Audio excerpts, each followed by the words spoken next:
Falar aqui da vaca louca. Vamos lá. Pode colocar na tela aí, Joelto, por favor.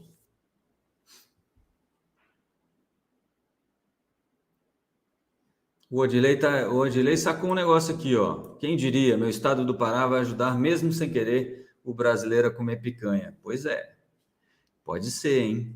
Presta atenção no seguinte, hein? Essa fazenda aí no Pará tem 160 cabeças de gado aproximadamente e teve um caso de vaca louca que a gente não sabe ainda, o Ministério da Agricultura não sabe ainda se é um caso clássico, né? Isto é, se transmite entre as vaquinhas e os boizinhos, ou se é um caso atípico, que aí não teria tanto problema, mas você tem que manter aí a fazenda isolada por algum tempo.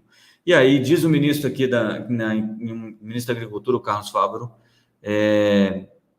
Favaro, né? Eu acho que como você fala sobre o nome dele, que vai suspender as exportações. Foi ontem. Amanhã vou suspender as exportações para o mercado da China por força protocolar. Isso está pactuado com os chineses. Então, o que acontece, gente? Quando há um caso de mal da vaca louca registrado, né? Ou uma suspeita, como é o caso, porque ainda vai ser confirmado num laboratório no Canadá nos próximos 2 dias.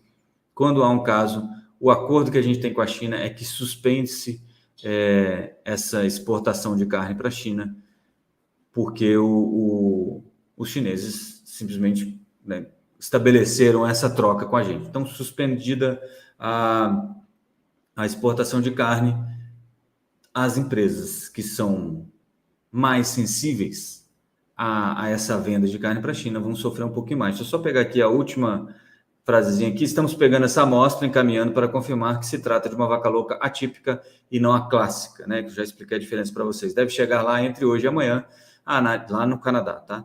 A análise deve demorar uns 2 dias e depois há um prazo para que as exportações sejam retomadas. Em 2019, a gente teve um caso parecido, aí ficamos impedidos de exportar carne para a China durante 13 dias, salvo engano.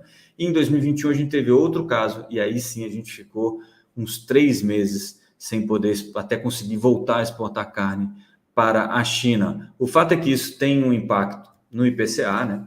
Dependendo do tempo que isso ficar fora, vai ter um impacto na inflação.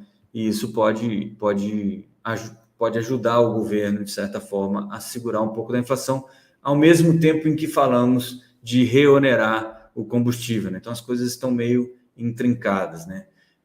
Interligadas. O aumento, a reoneração do combustível deve impactar o preço do combustível na bomba em uns 70 centavos, que não é desprezível, e com certeza o presidente Lula e a equipe econômica estão se debruçando sobre isso, que isso tem um impacto político muito forte, mas o que tem saído aí na mídia é que a partir de 1º de março volta a tributação, volta o PIS/COFINS a ser cobrado sobre o combustível, lembrando que esse PIS/COFINS foi zerado lá na época do Bolsonaro, uma medida, obviamente, que era além da ideia de segurar um pouquinho a inflação, obviamente, também tinha uma motivação eleitoral por trás, porque você baixava o preço de uma vez, né? O Joel, tu coloca na tela aqui para mim, ó, esse gráfico aqui é o desempenho dos frigoríficos ontem.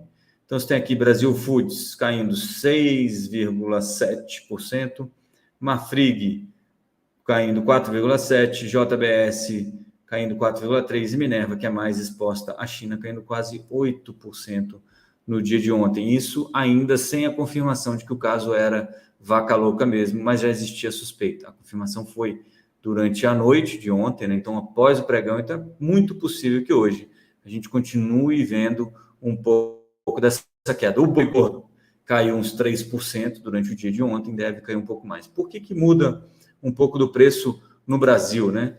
Se você não exporta essa carne, né, para a China, ela vai ter que ser consumida aqui, porque não tem, talvez você não consiga exportar, mais ou menos 20% da produção nacional de carne, você não consiga exportar toda essa carne, então você tem mais oferta de produto aqui, e pode ser que o Odilei esteja certo e o Pará ajude um pouquinho o pessoal a comer picanha, baixando o preço da carne, pelo menos momentaneamente, tá? Mas isso, obviamente, a hora que retomar, o preço sobe de novo, até porque você vai ter uma queda de produção aí durante algum tempo que as pessoas começam a segurar, né? Os produtores começam a segurar um pouco a produção, porque eles não sabem quanto tempo eles vão ter, e o custo já foi dado, eles precisam de um preço de venda que seja razoável, beleza?